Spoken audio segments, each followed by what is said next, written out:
Hello students, today our topic is HTML tables and in this lecture we are going to discuss about nested table used in HTML. So let's start.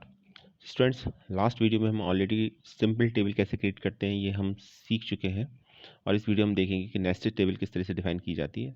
अब nested table का पहले आपको meaning clear होना चाहिए कि nested table से मतलब क्या है। Nested table means table define under a table. एक टेबल पहले से बनी हुई है और आप उसके अंदर एक और टेबल बनाना चाह रहे हैं, टेबल इनसाइड ए टेबल, तो that is called the nested table. तो उसे हम नेस्टेड टेबल बोलते हैं। सो सबसे पहले तो आपको टेबल का कॉन्सेप्ट क्लियर होना चाहिए, अदरवाइज नेस्टेड टेबल में आपको प्रॉब्लम आ जाएगी। तो सबसे पहले हम थोड़ा सा रिवाइज कर लेते हैं जो हमने पिछली बार पढ़ा था कि किस तरीके से सिंपल टेबल बनाई जाती है, उसके बाद हम नेस्टेड टेबल को भी समझेंगे। सो टेबल के लिए सबसे पहले एक हम कहें कि एक टैग होता है टेबल। तो टेबल टैग अगर आप डिफाइन करें तो इट मीन्स आप एक टेबल क्रिएट करने जा रहे हैं, टेबल आप क्रिएट कर रहे हैं और टेबल के बाद हमको रो डिफाइन करनी पड़ती है और ये टेबल टैग आपका कंटेनर टैग है। ठीक है, इसका मतलब आपको ओपन और क्लोज, स्टार्ट और एंड टैग दोनों यूज़ करने पड़ेंगे। इसके बाद आपको रो के लिए टी आर यूज़ करना पड़ेगा। टी आर का मतलब होता है टेबल रो, और टी आर जब स्टार्ट करेंगे तो टी आर को भी क्लोज करना पड़ेगा, तो कंपलसरी है वो भी यूज़ करना आपको। तो जितनी भी नंबर ऑफ रोज हैं, for example if you want to put 5 rows in a particular table then you have to use 5 times T R tag, तो आपको 5 times T R tag use करना पड़ेगा। ओके, और इसके अंदर जो डेटा है उसको डिफाइन करने के लिए आपको T B D means table data, T D tag का यूज़ करना पड़ेगा। तो पर्टिकुलर किसी सेल के डेटा को मेंशन करने के लिए आपको टी डी टैग का यूज़ करना पड़ेगा। तो ये 3 टैग्स यूज़ किए जाते हैं टेबल के अंदर, टी आर, और inside the T R we have to use the T D tag. तो हमको टी डी टैग यूज़ करना पड़ता है। अब ये एक छोटा सा प्रोग्राम है, आपकी स्क्रीन पर आप देख पा रहे हैं। प्रोग्राम HTML से स्टार्ट किया, HTML के बाद हमने हेड लिखा, हेड के बाद टाइटल, टाइटल के बाद फिर हेड को क्लोज़ किया। उससे पहले टाइटल को हम ऑलरेडी क्लोज़ कर चुके थे।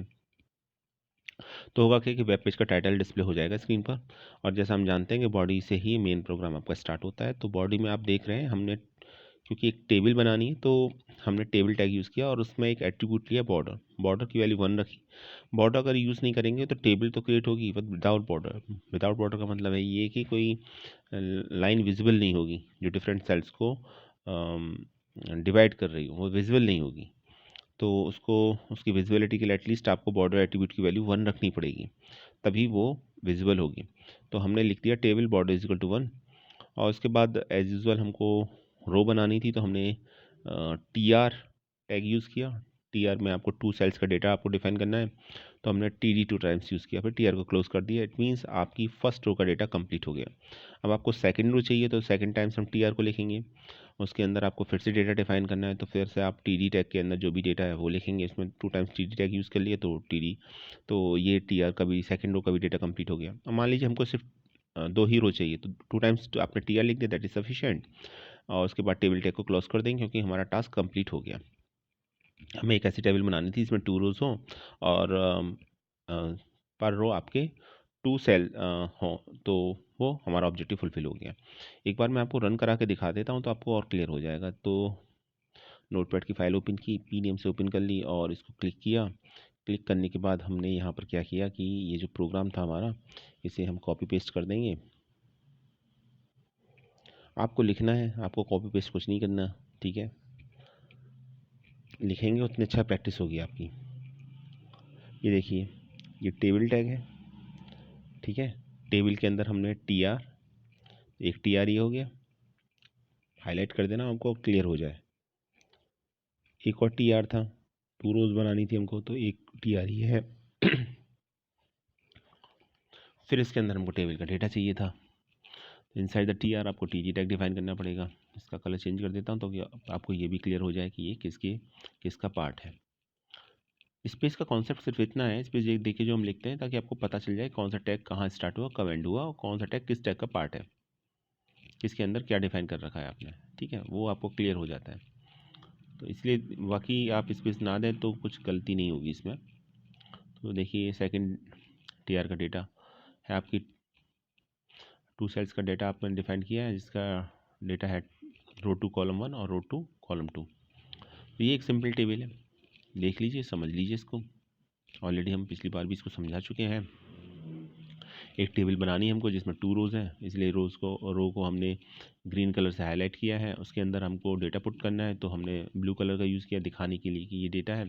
फर्स्ट रो के अंदर हम देख पा रहे हैं कि आपने 2 सेल्स का डेटा इंसर्ट किया और सेकंड में भी आपने 2 सेल्स का डेटा इंसर्ट किया है। ठीक है, तो ये हमारी एक सिंपल टेबल इसके अंदर 4 सेल्स हैं और उसमें डेटा है हमारा। तो आई थिंक एग्जीक्यूट करने में मुझे नहीं लगता कि कोई प्रॉब्लम आएगी आपको। एग्जीक्यूट करना आप जानते ही हैं। हाँ, ये याद रखिएगा कि अगर आप बॉर्डर एट्रीब्यूट यूज़ नहीं कर रहे हैं तो बॉर्डर विजिबल नहीं होता। तो टेबल है तो बॉर्डर तो होना ही चाहिए, कोई और एट्रीब्यूट हो ना हो, लेकिन बॉर्डर एट्रीब्यूट यूज़ कीजिए आप। क्वेश्चन में कहा गया है, नहीं कहा गया है, तब भी आपको बॉर्डर एट्रीब्यूट यूज़ करना है। ठीक है, थ्योरी एग्जाम में अगर ये नहीं आता है कि बॉर्डर नहीं मेंशन किया गया तो आप बॉर्डर इक्वल टू 1 ले लीजिएगा, क्योंकि मिनिमम वैल्यू बॉर्डर की होती है वो तो 0 होती है। 0 पर तो खैर ये है कि विजिबल ही नहीं होगा, लेकिन आपको विजिबल करना है तो उसके लिए मिनिमम वैल्यू आपकी 1 लेनी पड़ेगी आपको, तो वो ले लीजिएगा। तो ये एक छोटा सा प्रोग्राम है, एक टेबल हमने क्रिएट किया है। दोबारा बता देता हूँ एक बार। टेबल क्रिएट करने के लिए table tag, inside the table tag you have to mention tr tag which defines table row, okay, and inside the tr we have to put td tag, and inside the td we have to put the data of the particular cell। तो ये order है, इस order को follow करना है आपको, और जितनी नंबर ऑफ रोज है उसके अकॉर्डिंग आप उतनी number of times tr tag you can use tr tag, तो आपको उतनी बार tr टैग यूज़ करना है। और अगर आप पर्टिकुलर किसी सेल के लिए डेटा नहीं देंगे तो फिर वो एम्प्टी दिखाएगा, ये भी याद रखिएगा। तो वो भी करके देख लीजिएगा अगर आपको कोई डाउट है तो। और ये सब बॉडी टैग के अंदर लिखा जाना है, ये कोड पूरा टेबल का। ठीक है, और एट लास्ट एज यूजुअल जैसे हम करते हैं HTML को क्लोज कर देते हैं, तो वो HTML को हमने यहाँ भी क्लोज किया है, आपको भी क्लोज करना है और हमने भी यहाँ किया है, तो वो तो क्लियरली दिखाई दे ही रहा है आपको। तो चलिए अब रन कराते हैं इसको। अभी ये याद रखिएगा जो मैं बता रहा हूँ, अभी मैं जब मैं नेस्टेड टेबल बताऊँगा तो फिर अगर आपको यहाँ डाउट होगा तो वहाँ फिर प्रॉब्लम हो जाएगी। ये किया मैंने सेव, अब इसको सेव एज कर लेते हैं, इसकी एक HTML फाइल बना लेते हैं। तो प्रोग्राम का नेम तो सेम ही रखते हैं और हम .html कर लेते हैं। ऐसा करना इसलिए ज़रूरी है क्योंकि हम प्रोग्राम के कोड में चेंज करेंगे, वो रिफ्लेक्ट होगा चेंज जो भी होगा। ऑल फाइल कर लेते हैं और पोजीशन भी हम डेस्कटॉप ही रखते हैं, सेम ही रखते हैं इसकी। तो ये हो गया। चलिए ये हमारा आउटपुट है, एग्जीक्यूट कराते हैं, देखते हैं। ये देखिए क्लियर। अभी आपको डाउट है ना जो मैं बता रहा था कि बॉर्डर के लिए, तो वो मैं करके दिखा देता हूँ आपको, तो डाउट क्लियर हो जाएगा आपका। पहले तो आउटपुट देख लीजिए, बॉर्डर विजिबल है क्योंकि आपने बॉर्डर की वैल्यू 1 दी है। ठीक है, आप इसको अगर बॉर्डर की वैल्यू नहीं देंगे, हटा देते हैं चलिए, तो बॉर्डर नहीं शो होगा। और बॉर्डर की वैल्यू बढ़ा देंगे तो उसी के अकॉर्डिंग बॉर्डर की देखिए 2 दे दिया, अब पहले से बॉर्डर देखिए कंपैरेटिवली। ठीक है, मिनिमम आपको 1 देना है, थोड़ा और बढ़ा देते हैं इसको 3 कर देते हैं। अब देखिए बॉर्डर, रिफ़्रेश किया मैंने पेज, इसको सेव किया और पेज को रिफ़्रेश करना है मुझे खाली, ये देखिए। ठीक है, तो एक तो ये हो गया। अब मैं बॉर्डर को ही हटा देता हूँ, अब फिर देखिएगा अब क्या होता है। टेबल तो शो होगी बट विदाउट बॉर्डर। ये देखिए रिफ़्रेश किया हमने, ये देखिए टेबल विदाउट बॉर्डर शो हो रही है। क्लियर। तो बॉर्डर तो आपको यूज़ करना ही करना है एट्रीब्यूट। अभी आप ये नहीं कह सकते कि नहीं कहा नहीं गया क्वेश्चन में तो क्यों यूज़ करना ही है आपको, क्योंकि टेबल विदाउट बॉर्डर फिर टेबल दिखेगी भी नहीं, टेबल सी लगेगी भी नहीं, वो टेबल लगना चाहिए एटलीस्ट उसको। ठीक है, वो अलग बात है कि हम जानते हैं कि वो टेबल है। तो एक ये हो गया आपका क्लियर। तो चलिए आगे चलते हैं और अब आते हैं नेस्टेड टेबल के अंदर। तो नेस्टेड टेबल का क्या कॉन्सेप्ट बताया था मैंने आपको, table defined under a table कैसे बनेगी ये समझना है आपको, कि एक टेबल में दूसरी टेबल अंदर हम कैसे इंसर्ट कर सकते हैं, क्या प्रोसेस फॉलो करना होगा हमें उसके लिए, तो वो समझ लेते हैं। उससे पहले एक और मैं टॉपिक आपको बता देता हूँ, TH। ठीक है, ये भी ज़रूरी है ताकि आपको थोड़ा सा नेस्टेड टेबल का कॉन्सेप्ट और क्लियर हो जाए। कभी कभी क्या होता है कि हमको डायरेक्ट हम हमेशा डेटा पुट नहीं करते टेबल के रो के अंदर, हमें कभी कभी हेडिंग भी पुट करनी होती है। तो हेडिंग के लिए टी एच टैग यूज़ किया जाता है। कॉलम का नेम देना है आपको, मान लीजिए एक टेबल बना रहे हैं, टेबल में कॉलम का नेम है, नेम एड्रेस, तो वो भी तो देना है आपको। ऑब्वियसली वो जो डेटा होगा वो नॉर्मल डेटा से कुछ अलग दिखना चाहिए, तो उसके लिए एक टैग है और वो है टैग है टी एच। तो टी एच को हम टी डी की जगह यूज़ करते हैं, और ऑब्वियसली जो फर्स्ट रो होगी उसी में टी एच को यूज़ करेंगे, क्योंकि हेडिंग तो पहले ही बनानी होगी ना। तो टी एच को टी डी की जगह लिख दीजिए।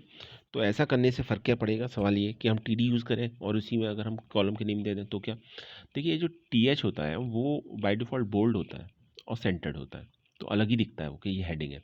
टी डी में ऐसा नहीं होता है, तो वो नॉर्मल डेटा की तरह शो होगा। तो अगर आप कॉलम के पर्टिकुलर नेम शो दिखाना चाह रहे हैं तो आपको फिर वहाँ उसको टी एच की फॉर्म में शो करना पड़ेगा। देखिए तो एक टेबल है, मैंने येलो कलर से जो हाईलाइट कर रखा है वो टी एच है, बाकी तो ग्रीन कलर से टी डी है। तो फर्स्ट जो जनरली जो रो बनती है उसके अंदर हम कॉलम के नेम देते हैं, अगर कॉलम के नेम देना चाह रहे हैं तो। नहीं दें तो कोई बात ही नहीं है, जैसे पिछली बार था तो एक ही हो जाएगा आपको, तो याद रखिएगा। और मैं आपको ऐसे एग्जीक्यूट करके दिखा देता हूँ ताकि आपको इसका भी कोई डाउट ना रहे। ठीक है, तो ये हमारा लास्ट प्रोग्राम था। इस प्रोग्राम को रिप्लेस कर देते हैं हम इससे, सेव करते हैं और दिखा देता हूँ क्या फ़र्क है इस बार पिछली बार से। ये हमारा पिछली बार आउटपुट था, इसमें कोई हेडिंग नहीं थी। अब देखिए मैं रिफ्रेश कर देता हूँ, ये देखिए नेम और सैलरी अब इस तरीके से शो हो रहा है। तो ये ध्यान रखिएगा, ये नेम और सैलरी किसकी वजह से आया, ये आया आपका टी एच टैग की वजह से, टेबल हेडिंग की वजह से। टेबल हेडिंग बोलते हैं इसको। तो टी एच की वजह से ये यहाँ पर शो हो रहा है। ठीक है, तो नेस्टेड टेबल जब होगी तो मे बी पॉसिबल वहाँ टी एच यूज़ किया गया हो, तो आपको कन्फ्यूज़ होने की ज़रूरत नहीं है। टी एच टी डी की तरह ही होता है, बस ये होता है कि वो बोल्ड और सेंटर्ड होता है, जैसे आप इसमें भी केस में देख पा रहे हैं। और वो पर्टिकुलर ये बताता है कि ये टेबल की हेडिंग है, तो नॉर्मल डेटा से थोड़ा सा हमें डिफ्रेंशिएट करना होता है, अलग दिखाना होता है उसको हमें, तो इसके लिए हम इसको यूज़ करते हैं। क्लियर? तो आई थिंक अब समझ में आ गया होगा। अच्छा, ये जितने भी प्रोग्राम मैं बता रहा हूँ ना, अगर आप वीडियो देख रहे हैं मेरा, सुन रहे हैं तो देख ही रहे होंगे ऑब्वियसली, तो पॉज करके वीडियो को पहले से एग्जीक्यूट कर लीजिएगा, तो आपको समझ में आएगा और सही अच्छी तरीके से। वीडियो को एंड होने का वेट मत कीजिएगा, साथ साथ एग्जीक्यूट करते जाइएगा उसको, तभी आपको क्लियर होगा। तो ये टी एस था, ये टी डी था, और एक टी डी ये है। ठीक है, समझने का, क्लास का, HTML को पढ़ने का, याद करने का तरीका सिंपल सा यही है कि जो मैं बता रहा हूँ आपको सेम प्रोग्राम आपको भी लिखना है। वीडियो को पॉज कर दी कुछ टाइम के लिए, मिनिमाइज़ कर दी चाहिए तो, और उसको HTML में लिखिए और एग्जीक्यूट कीजिए साथ साथ, तभी आपको अच्छा समझ में आएगा। तो एक ये हो गया। अब क्या करना है, तो टी एच का भी हो गया। ठीक है, तो टेबल के तो हमें कॉन्सेप्ट मैंने रिवाइज़ करा दिया वो आपको। अब बात आते हैं अपने मेन टॉपिक पर, और मेन टॉपिक हमारा क्या है, मेन टॉपिक हमारा नेस्ट टेबल। ये समझ लीजिए, प्रोग्राम अगर मुश्किल बनाना होगा, ठीक है, एग्ज़ाम में, तो आपको नेस्ट टेबल का ही क्वेश्चन दिया जाएगा। और अगर आपको कॉन्सेप्ट क्लियर है तो मुश्किल कुछ होता नहीं इसके अंदर, HTML के अंदर डिफ़िकल्ट का कुछ मतलब ही नहीं है। कॉन्सेप्ट क्लियर तो डिफ़िकल्ट कुछ है ही नहीं। डिफ़िकल्ट तभी है जब आपको वो कॉन्सेप्ट क्लियर नहीं है, आपने सिर्फ रट लिया है उसको। अब ये हमारा एक छोटा सा प्रोग्राम है, तो मैं इसको दिखाता हूँ। नेस्टेड टेबल का प्रोग्राम है एक्चुअली ये। तो ये तो हर बार लिखते हैं आप, हेडिंग देते हैं, टाइटल देते हैं। इस बार भी हमने टाइटल दिया है, तो एज़ यूजुअल जैसे पिछली बार दिया था इस बार भी देंगे। टाइटल चेंज कर दिया, HTML टेबल दे दिया मैंने। बॉडी के अंदर टेबल लिखेंगे, इस बार भी टेबल लिखा है। तो उससे पहले टेबल टैग यूज़ करना है। बॉर्डर ले लिया और विथ भी ले ली मैंने, विथ थोड़ी बढ़ा दी इस बार, 100% कर दी है, ताकि पूरी स्क्रीन पर विथ फुली यूटिलाइज हो। अब टी आर के अंदर क्या देंगे, हम टी डी देंगे। अब देखिए काम यहाँ से स्टार्ट होता है। अब मेरी बात समझिएगा, जब हम फर्स्ट रो बनाएंगे और फर्स्ट रो के अंदर मैंने ये टी डी दे दिया, टी डी के अंदर मैंने कोई डेटा डिफाइन नहीं किया, डेटा डिफाइन नहीं किया, बल्कि मैंने एक और बार टेबल टैग को यूज़ किया है।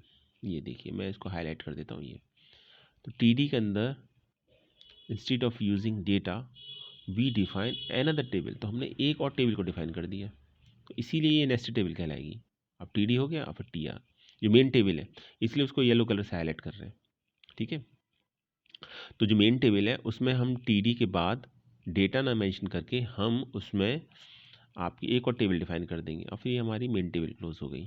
तो होगा क्या, होगा ये कि ये जो टेबल है जो ग्रीन कलर से हाईलाइट की है, ये चूँकि मैंने टी डी के अंदर डिफाइन किया, तो यहाँ एक और टेबल बन जाएगी। और जो ग्रीन कलर वाली आपका ग्रीन कलर से जो मैंने हाईलाइट कर रखा है वो अपने आप में एक टेबल है। ठीक है। तो उसके अंदर टेबल टैग भी यूज़ होगा, टीआर भी यूज़ होगा, टीडी भी यूज़ होगा, उसमें कितनी भी नंबर ऑफ रोज़ और कॉलम्स हो सकते हैं, वो तो खैर अलग बात है।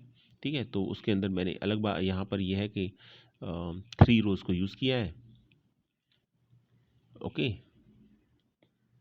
3 रोज़ है उसके अंदर, और उसमें एक टीएच भी यूज़ किया जो अभी थोड़ी देर पहले बताया था। बल्कि इनफैक्ट जो पहले टेबल अभी थोड़ी देर पहले बताई थी वही टेबल है। उसी टेबल को एक और टेबल के अंदर मैंने इंसर्ट कर दिया है।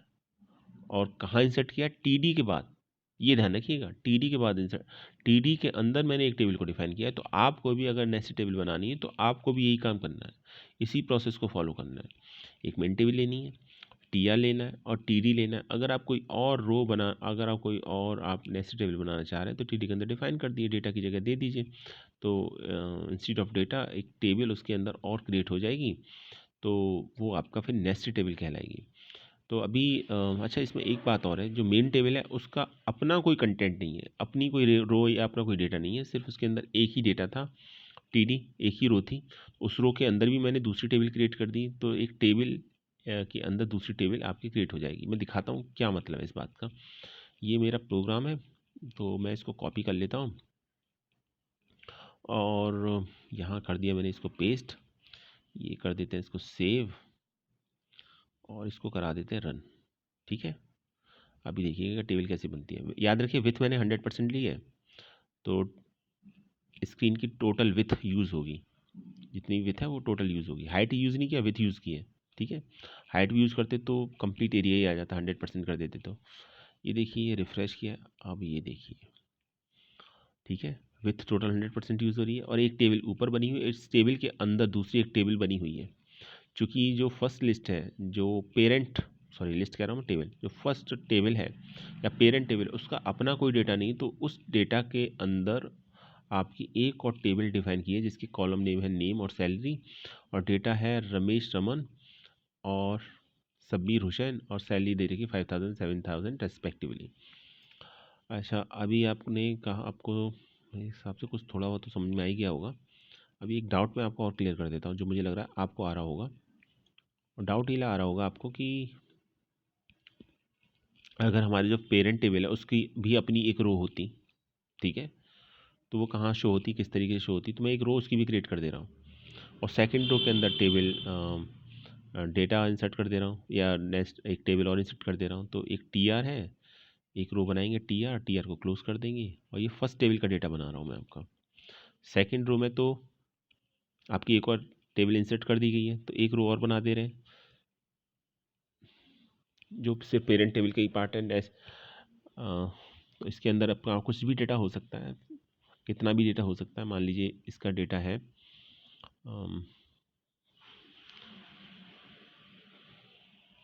इसका डेटा टी डी के थ्रू रिप्रेजेंट किया जाएगा, तो T D slash T D,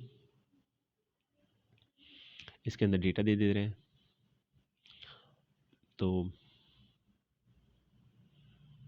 data मैं दे रहा हूँ, अपना नेम दे देता हूँ, चलिए प्रवीण सिंह। ठीक। और एक काम और करते हैं, यहाँ पर एक डेटा और बना लेते हैं, एक सेल का डेटा और इंसर्ट कर देते हैं। अब मेरी बात को ध्यान से समझिएगा और सुनिएगा, अगर ये समझ में आ गया तो आपको टोटल कॉन्सेप्ट क्लियर हो जाएगा। नहीं तो फिर से एक बार वीडियो को स्टार्ट करके आपको देखना और समझना पड़ेगा इसको। ठीक है। इसको मैं चेंज कर देता हूँ, Praveen Singh data, second row का डेटा मैं यहाँ लिख देता हूँ APS वाराणसी। चलिए, अब है क्या, अब मेरी बात समझिएगा, यहाँ पर मैं थोड़ा सा आपको समझा देता हूँ। अब हो ये रहा है कि मेरी एक टेबल है, उसमें मेरे पास 3 रो है, सॉरी 2 रोज है। फर्स्ट रो के अंदर 2 सेल्स हैं, प्रवीण सिंह डेटा है फर्स्ट सेल का, और सेकंड सेल का डेटा है फर्स्ट रो के अंदर APS वाराणसी। जो मेरी सेकंड रो है उसके अंदर मेरे पास एक ही सेल दी है, मैंने, मुझे 2 देनी चाहिए थी, लेकिन 2 देनी, 2 instead of 2 we are using only 1, और उसके अंदर भी मैंने टेबल को डिफाइन कर दिया है। क्लियर? तो क्या होगा, होगा ये कि फर्स्ट टेबल का डेटा तो एज इट इज शो होगा, ठीक है, और सेकंड जो रो थी उसका जब डेटा शो करेंगे तो इस तरीके से शो होगा। अब यहाँ पर ये देखिए आप कि प्रवीण सिंह फर्स्ट रो का जो फर्स्ट सेल का डेटा है वो शो हो रहा है, एपीएस वाराणसी फर्स्ट रो का सेकंड सेल का डेटा शो हो रहा है। सेकंड रो में चूंकि आपका सिर्फ एक ही डेटा था, सेकंड डेटा आपने दिया नहीं, और जो एक डेटा भी दिया था वो भी उसके अंदर भी आपने टेबल डिफाइन कर रखी थी, आपने डेटा दिया ही नहीं था, तो टेबल सेकंड रो के डेटा की जगह शो हो रही है।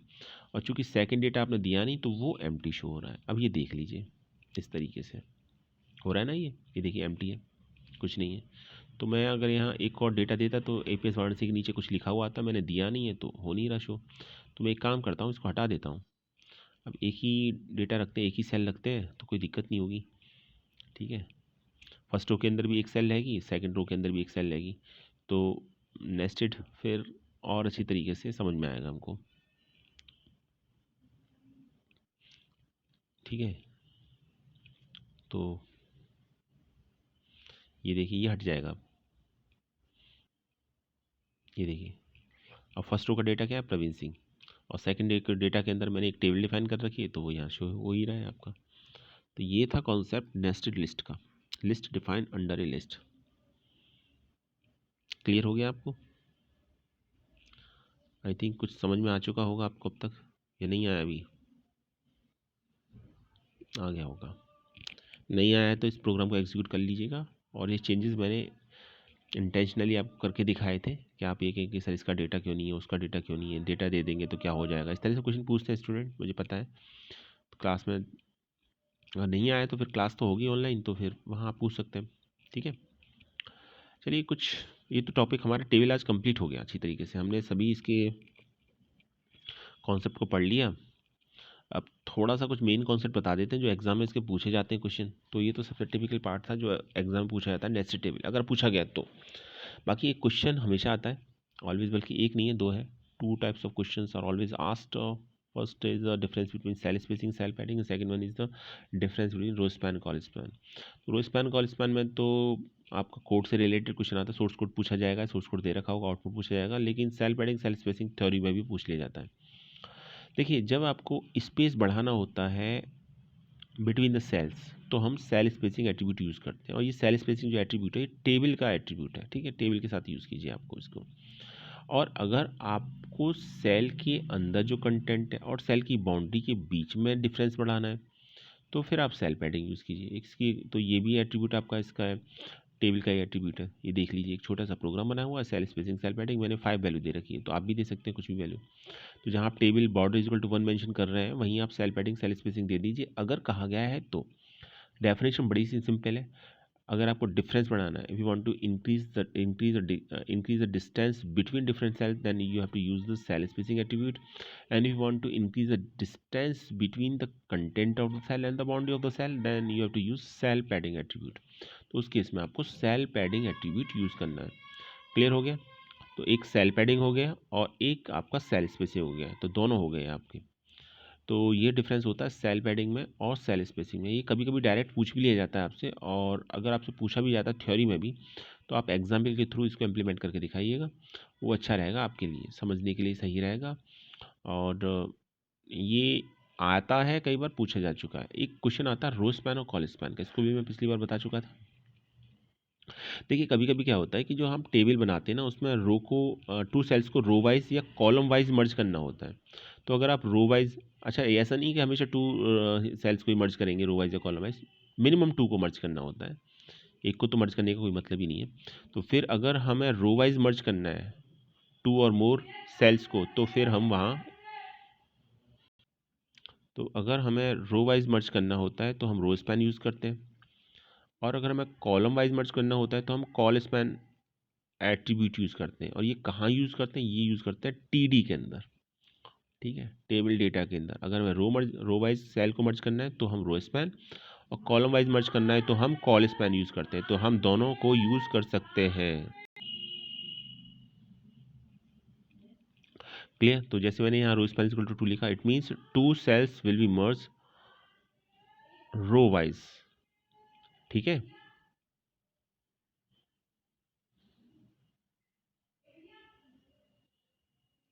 तो रो स्पैन हो गया। और अगर हमें कॉलम वाइज करना है तो क्या लिखेंगे हम, कॉल स्पैन यूज़ करेंगे।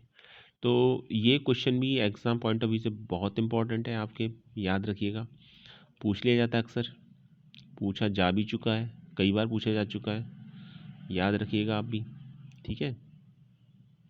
तो देखिए यहाँ कॉल स्पैन इजिकल टू 3 कर दिया, तो 3 कॉलम्स को मर्ज करना है हमको। तो हमने ये टी के अंदर लिखा जाता है याद। अच्छा एक बात और है, मैं एक बार फिर से बता देता हूँ, सेल स्पेसिंग सेल स्पैडिंग आपके टेबल के एट्रीब्यूट्स हैं और रो स्पैन कॉल स्पैन आपके टी के एट्रीब्यूट्स हैं, ठीक है। ये टेबल डेटा के टी जहाँ टैग यूज़ करेंगे वहाँ हम इसको लिखेंगे। तो इस तरीके से ये आपका टॉपिक कंप्लीट हो गया आपका। और एक बार मैं फिर बता देता हूँ, row span col span cell spacing cell padding, ये बहुत इंपॉर्टेंट टॉपिक है, इस पर अच्छी तरह से प्रैक्टिस कर लीजिएगा, एग्जाम में डेफिनेटली पूछे जाएंगे ये। और अगर कुछ मुश्किल क्वेश्चन पूछना होगा तो नेस्टेड टेबल का पूछा जा सकता है, और नेस्टेड टेबल का लास्ट ईयर अगर हम देखें तो पूछा गया नहीं है, तो इतना परेशान होने की ज़रूरत नहीं है, लेकिन पता होना चाहिए आपको, वो मैंने करके दिखाई दिया है, तो वो भी याद रखिएगा, ठीक है। बाकी और एट्रीब्यूट्स को भी समझ लीजिएगा, नेक्स्ट वीडियो के अंदर हमें सभी एट्रीब्यूट्स को कंबाइंड, जितने भी टेबल के एट्रीब्यूट्स हैं वो सभी कॉन्सेप्ट को एक सिंगल प्रोग्राम के अंदर इम्प्लीमेंट करके दिखाएंगे हम आपको, ठीक है। तो वो भी है आपका, लेकिन उससे पहले आप जितने भी बेसिक कॉन्सेप्ट हैं उसके उनको समझ लीजिए अच्छी तरीके से, कि किस तरीके से यूज़ किया जाता है उनका, क्या पर्पज़ होता है उसका, ठीक है। तो आपको सही से समझ में आएगा, और एग्ज़ाम में जैसे मैं बता चुका हूँ कि एग्ज़ाम में डेफिनेटली इसका क्वेश्चन आता ही है, रो स्पैन का भी और कॉल स्पैन एट्रीब्यूट का भी, तो ये ध्यान रखिएगा आप। अभी इस प्रोग्राम को एग्जीक्यूट कराते हैं, इसको भी देख लेते हैं एक बार, रो स्पैन कॉल स्पैन को, तो आपको क्लियर हो जाएगा ये। फर्स्ट में क्या किया गया, रो स्पैन इक्वल टू 2 लिखा गया, तो रो वाइज 2 सेल मर्ज होंगी, और सेकंड रो में T D col span equal to 3 लिखा गया, 3 रो मर्ज होंगी। क्लियर,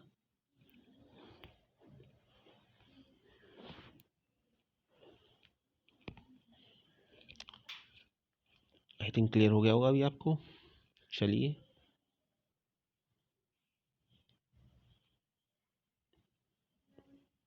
बाकी जो डेटा नॉर्मली तो वो तो डेटा एज यूजल ऐसे रहेगा ही, जैसे आप मेंशन करते हैं टीडी के अंदर। अच्छा एक बात और याद रखिएगा कि जब आप जब आप रो मर्ज करते हैं या रो वाइज को सेल को मर्ज करते हैं, कॉलम वाइज सेल को मर्ज करते हैं, तो आप ये देख लीजिए कितनी सेल मर्ज हो गई और आपको कितना डेटा और इसके अंदर इंसर्ट करना है, क्योंकि जब सेल मर्ज हो गई तो उस सेल का तो डेटा आपको इंसर्ट करना नहीं होगा, तो ये भी ध्यान रखिएगा, ठीक है। तो ये प्रोग्राम था हमारा, इसको करके देखते हैं। ये सेव कर दिया और ये मैंने इसे रिफ़्रेश कर दिया, तो ये एग्जीक्यूट हो गया। अब देखिए ज़रा इसको समझ लीजिए, ये जो आउटपुट आपकी स्क्रीन पर दिखाई दे रहा है, कॉलम 1 में रो 1 सेल 1 पहला डेटा दिखाई दे रहा है, ये इसलिए दिखाई दे रहा है क्योंकि आपने रो स्पैन यूज़ किया, तो ठीक है, रो वाइज आपकी 2 सेल्स का डेटा मर्ज हो गया, ठीक है, मर्ज हो गया क्योंकि आपने रो स्पैन यूज़ किया। अब जो मैं बताने जा रहा हूँ वो थोड़ा इंपॉर्टेंट पॉइंट है और उसको समझने की कोशिश कीजिएगा। फर्स्ट रो का डेटा हो गया रो 1 सेल 1, रो 1 सेल 2, रो 1 सेल 3, और इसमें हमने चूंकि रो वाइज डेटा को मर्ज किया रो स्पैन एट्रीब्यूट का यूज़ करके, तो जब हम सेकंड रो का डेटा इंसर्ट करेंगे, क्लियर, तो उसमें हम सिर्फ 2 टाइम्स टी डी यूज़ करेंगे, क्योंकि एक रो का डेटा तो हम ऑलरेडी मर्ज कर चुके हैं प्रीवियस वन में, क्लियर है ना। तो उसमें आपको 2 टाइम्स टी डी यूज़ करेंगे, तो उसमें डेटा जो पुट करेंगे वो होगा रो 2 सेल 2 और रो 2 सेल 3। इसी तरीके से जब हम कॉलम में कॉलम वाइज मर्ज करेंगे रो 3 सेल 1 को, तो चूंकि आपका डेटा मर्ज हो चुका है तो single times T D use करेंगे हम उसके अंदर। मैं दिखाता हूँ आपको, ये है आपका प्रोग्राम आउटपुट, ठीक है, और ये आया है इस तब जब आपने इस प्रोग्राम को एग्जीक्यूट किया है, तो ये रो स्पैन की वजह से आया और ये कॉल स्पैन की वजह से आया, रो 3 सेल 1।